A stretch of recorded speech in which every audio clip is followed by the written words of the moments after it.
Good afternoon. I'm here today to provide an update on the readiness of our school buildings for the 2017-18 academic year that officially begins on September 11th.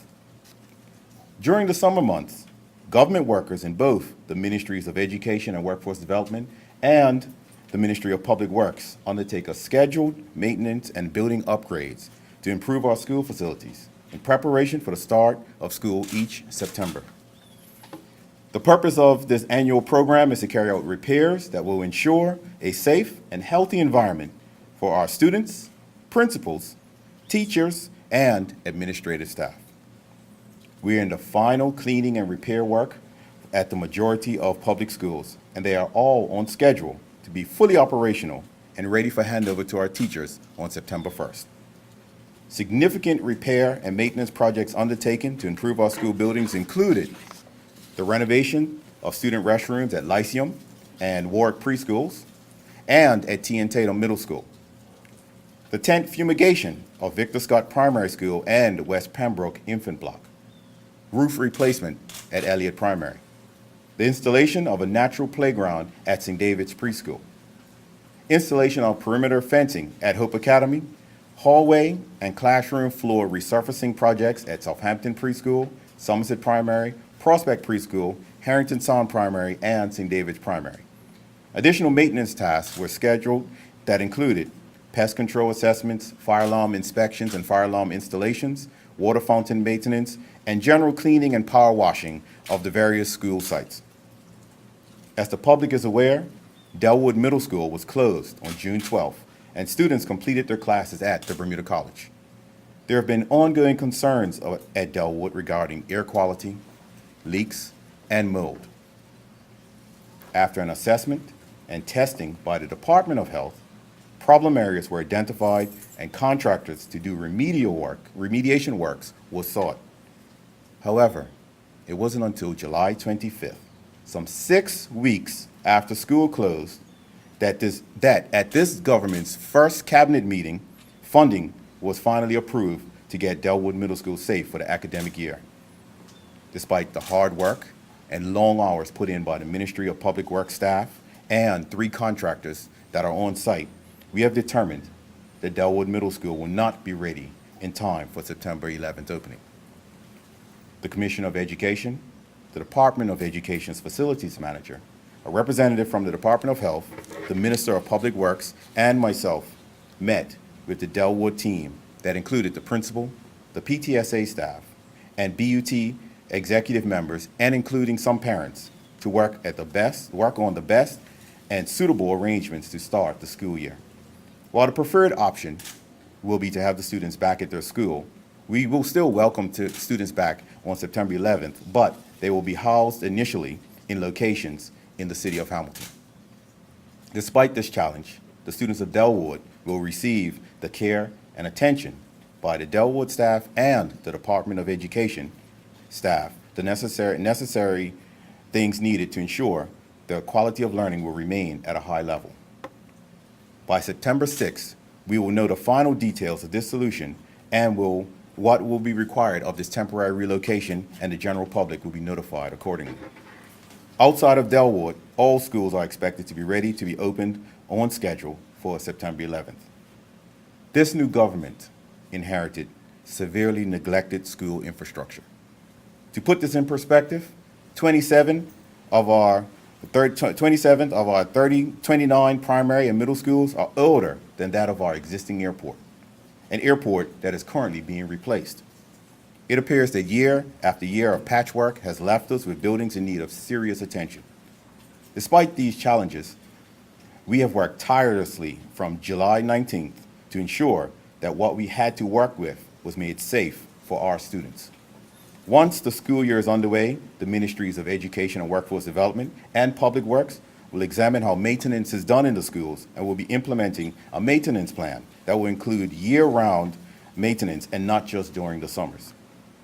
Additionally, as promised in our election platform, structural, mechanical, electrical, and health and safety building inspection reports will be completed of all schools, which will enable us to have a complete picture of the condition of the schools in which we have inherited.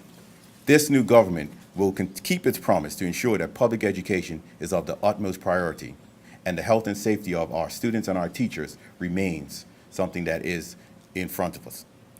This year, we are grateful for the assistance we have received from members of the public to help get our schools ready. Ms. Angela Young and her team of Work Rally volunteers have done a great public service, and their efforts are to be applauded. On behalf of the Ministry of Education and Workforce Development and the government of Bermuda, I thank them for their commitment, drive, and willingness to share the load and helping us get our schools ready for the school year. Let me close by also thanking the teams at the Ministry of Public Works and Education who are tasked with maintaining and repairing and cleaning our schools in the face of the awesome challenges that they have to face year after year. Many of our existing school facilities need to be replaced, but we are grateful for the teams who work all year to keep them safe for our students, staff, and our surrounding communities. Thank you. And now I'll call on the Minister of Works. Good afternoon. It remains for me just to reinforce what the Minister of Education and Workforce Development has said, but also to concentrate and highlight on, in everything there is room for improvement. And one of the things that we have identified over the course of the last 6 weeks that we've been in government is that the process for reporting and recording of maintenance issues in schools is flawed. And so as you heard the Minister state, we will start immediately after school opens with getting the same teams around the table to come up with a plan of how we record those items and how we come up with a strategy and a schedule for continuing maintenance during the course of the school year, and not just waiting until summer to begin the process that obviously is impossible of being completed in the 2 months that you have for the summer break. Clearly, there are going to be issues as teachers and custodians move back into schools over the course of the next several weeks. We have teams that are standing by to address those concerns. As you probably can appreciate, dealing with 31 schools, you're likely to have missed something during the course of this process. All that teachers and custodians need to do, if it's maintenance issues that affect our ministry, is to dial what we call 911 in terms of ministry help, and we will address whatever issues are required in schools to ensure that they're open in September. Thank you. Can you tell us how much Dellwood's going to cost? The remedial cost, the remedial contract for Dellwood was approximately $450,000. You have to go over that. No, it's not anticipated that we will. I will let the public know that it was indicated that the works needed to fix Dellwood would take approximately 6 weeks. We are now 3 weeks into their contract. And when I say hats off to the hard work that these workmen have put in, they have put in the hard work to get it ready to the point it is now. And we were very hopeful that we would be able to open, but that is not going to be possible. So do you know when the school will open then? The temporary relocation will be no longer than 2 weeks. Where's the temporary location? They will be housed in areas around the city of Hamilton. Minister, last year Gilbert Institute didn't have a playground facility. Was that on your things to do for this year? That I cannot answer to. I would have to get back to you on what was done exactly at Gilbert this year. You had a lot of volunteers from the public this time round, which is great that everyone came together. But is that something that's going to become the norm, or is that just because there was such a backlog of stuff this time round? Well, Sarah, the volunteers or the work rally was an initiative that didn't start with any of the ministry or the government. This was a member of the public that saw that they wanted to give help. We encouraged that help. We welcome that help, and I would hope to see that members of the public will continue to give support to when it comes to schooling, to getting schools ready, not just cleaning, but also throughout the year, as schools do always need additional help from parents and the community and the like. What guarantees can you give to parents their children won't be living in schools that have got mould in them and bird mites, for example? As I spoke, we will begin once the schools are ready, and we have been working with them very diligently. We will be looking at maintenance protocols that will continue throughout the year and not just during the summer. So that is the guarantee. So that we. you're saying, but you will be looking at them, you haven't looked at it already, so you can offer no real guarantee. We will offer that this government is committed to providing a safe environment for our teachers and our students to attend their schools. So can you say to them, right, we will make sure there will not be any problem with mould in the coming academic year? We cannot make guarantees that anything will come up. I can guarantee you that we will look into the options and look into the issues that do arise and make corrections when they do arise. I think it's important to note. I think it's important to note that the Ministry of Health, I think that's where you're headed in terms of where we are currently, have been involved and are inspecting every school where there is issues with mold and air quality and water. One of the issues that the minister maybe are a little reluctant to raise is with teachers, and we've had this discussion with the BUT and with Dellwood last night, is that many teachers like to hoard, and particularly paper, which is a magnet for mold. And we are going to take some steps and some intervention with each school to see how we can address that during the course of this school year. Sorry, you're blaming mould on teachers hoarding paper? No, I'm not blaming mold on teachers hoarding paper. Did you hear what I said? What I said was paper is a magnet for mold.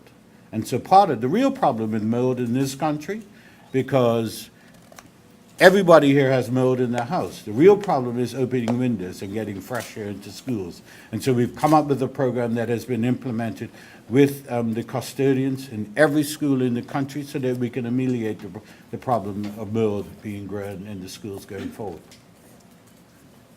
A lot of this work, I'm sure, was sort of spurred from the outcomes of the score report that was commissioned in the last government. Do you feel confident that you're working your way through? Are you almost through the recommendations that came out of that report? I had a feeling the school report would be mentioned. What I did mention in my remarks is that we will undertake a comprehensive structural, electrical, mechanical, and health and safety review of every school, something the school report only touched on but didn't go into in great depth. Okay. And that will happen, Further that than- we will go further than what the school report did. And we will have complete reports on all of the schools and what state they truly stand in. And this press conference was titled School Readiness. And one other issue, aside, I guess, from the infrastructural things, is the industrial threat that looms. Teachers are discussing work to rule. I understand you met with the BUT this week. Did you come up with any conclusion? Are you confident that there's not going to be any industrial action on September 11th? What I can tell you is that the PNST is the team that is charged with dealing with the union, Yeah. and when they're ready to release a report on any of their negotiations, they'll release a report on their negotiations. I'm hopeful that teachers will be happy and ready to go back to school, but I cannot predict what will happen in the meeting that they plan to have on Friday. On Friday, okay.